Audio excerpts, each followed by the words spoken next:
I don't have the specifics on what the border security is going to do and how they're going to do it. Look, we are certainly glad that the Supreme Court made the decision to vacate the injunction that prevented border security to actually do their jobs, to do humanitarian work, to actually enforce laws, and it got in the way.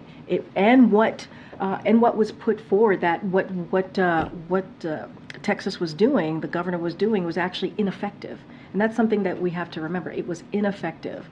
My colleague who is down at the border has new video of the Texas National Guard setting up razor wire right now, today, even in the wake of this decision. How does the administration plan to deal with that without getting into some kind of direct conflict with the Texas National Guard? So what was decided on was the ability for the Border Patrol agents to cut through the wire, right? The kind of the initial reason, as the wire is being being laid out there, that still has to go to the Fifth Circuit, right? They still have to go through that process. Maybe it goes to the Supreme Court. I'm going to be careful and not talk about that legal process.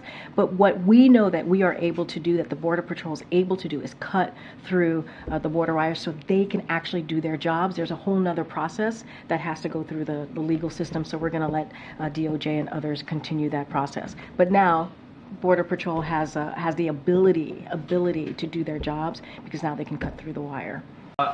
Why are you guys making it easier for people to enter the country illegally? I don't believe we are. Why do you think we are? Well, you guys sued to cut razor wire that was put in place by Texas officials. So that the Border Patrol could actually do their jobs, but keep going. Well, you won in court, so now what? The Border Patrol Union president is saying the Supreme Court's decision is going to undoubtedly encourage more illegal immigration. Do you guys know better than the Border Patrol Union? The Border Patrol needed access, and that's why we sued to get rid of that razor wire, so that they could do their jobs. And you know what would also help them do their jobs, Peter? More Border Patrol agents. There's an idea. And if you go back to the supplemental request that we put in, there's money in there for some 1,300 additional Border Patrol agents. We want to help them do their jobs. We want to give them more resources. And the answer we keep getting back from House Republicans is no, no, no. But what is the president's plan? This is happening just weeks after 300,000 people came into this country over the southern border illegally. The razor wire, officials down there think, was keeping some of them out. And you guys just sued and won to remove it. On behalf of the Border Patrol, who needed to have better access to it. Look, let me go back to your other question. And I know I'm running short on time, so I won't filibuster here, but what's the plan? Please look at the stuff we've put forward. The immigration reform legislation that the president put forward on day one. The work we're doing in the region. Just last week we had Mexican officials here to talk about how together we have and will continue to try to stem the flow of migrants. You mentioned the numbers. No question there's a lot of people trying to make that journey, but it's not just to the United States, it's to other countries in the world, in the region. We're seeing historic movement. Not since World War II have we seen this many people on the move in this hemisphere. And the Mexicans are really stepping up and trying to do more on their southern border to keep that flow going north lower. And we have seen in recent weeks some success at that. The idea that we don't have a plan or a strategy or we're not taking this seriously is just not borne out by the facts. And, you know, again, if the folks on the House Republican side are serious about border security, and they claim they are, then they should act on the supplemental request and, you know, let's negotiate this in good faith. The president has said he's willing to make compromises. He's willing to negotiate in good faith. So let's have that discussion. Does razor wire work? Does razor wire work for what? Does it work for the Border Patrol to allow them to have the access they need to be able to better process people that are trying to get across the border? I don't think so, and that's why we asked for it to be removed. The president spoke to this last week a little bit too. He said, you know, he called out, he said to House Republicans, do you really want to actually fix this problem? Do you really actually want to do the work that's needed to deal with the issue that we're seeing at the border? Do you really want to fix this immigration system? I'm adding on to what the president said, but that's a question for House Republicans. I think we have proven, Republicans in the Senate and Democrats in the Senate have proven that we actually want to work on this issue, on this broken system.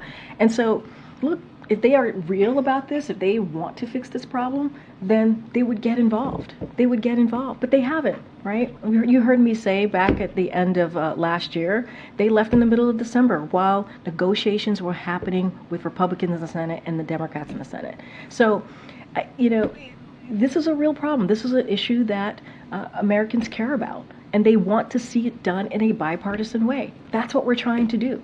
That's what we're trying. I don't know why House Republicans continue to get in the way. Iranian support of the Houthis is nothing new. They have not only supplied things to them, but to Hamas and Hezbollah and other groups in the region.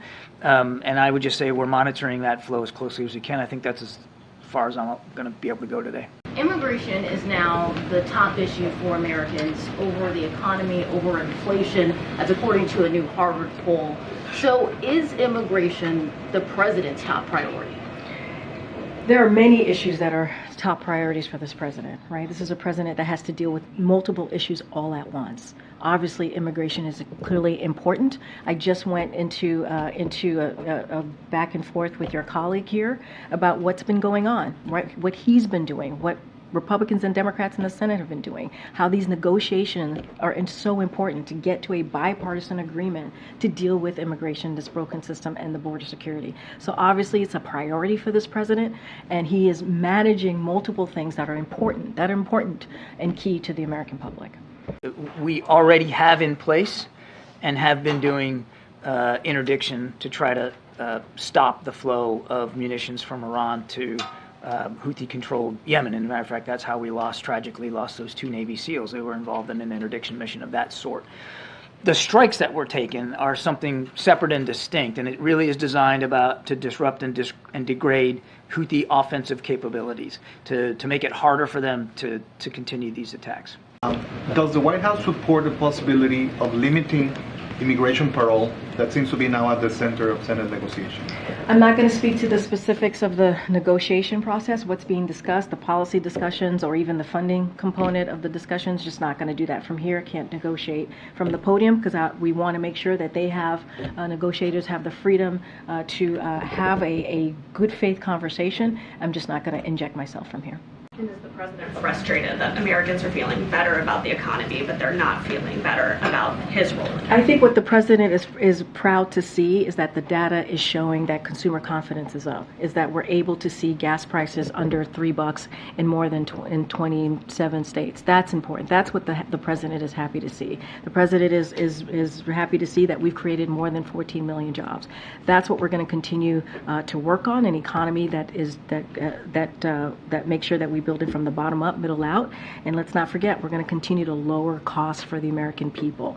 And so as long as we do that, as long as we do our job, the president does his job, then that's what matters. Has the president spoken to negotiators this week? Will he meet with any of the Senate leaders on this to get it across the finish line? So we don't have anything to preview on any conversations that the president has had specifically with the negotiators. And I'm assuming you're speaking about the senators, both Republicans and Democrats. Obviously, he gets regularly updated from his team, who have been in close part of these negotiations and obviously in close contacts with members in the Senate, and they've been doing this for months now, so he's getting regular updates every day, daily updates. And the president said last week, I think someone asked him how he felt about it, and he thought it was basically a deal was soon to come. So, look, we continue to be optimistic. This is an important negotiation to try to figure out how do we address a broken system, the immigration system. How do we deal with border security? It is a bipartisan negotiation, which we really truly appreciate, to get to that agreement, and we are going to continue to be optimistic. If there are any conversations that the president is going to have that we feel, that we will that is necessary to share, we certainly will do that. But as you know, the president, because he has relationships with many of those Senate members, tends to have regular communications with some of those senators.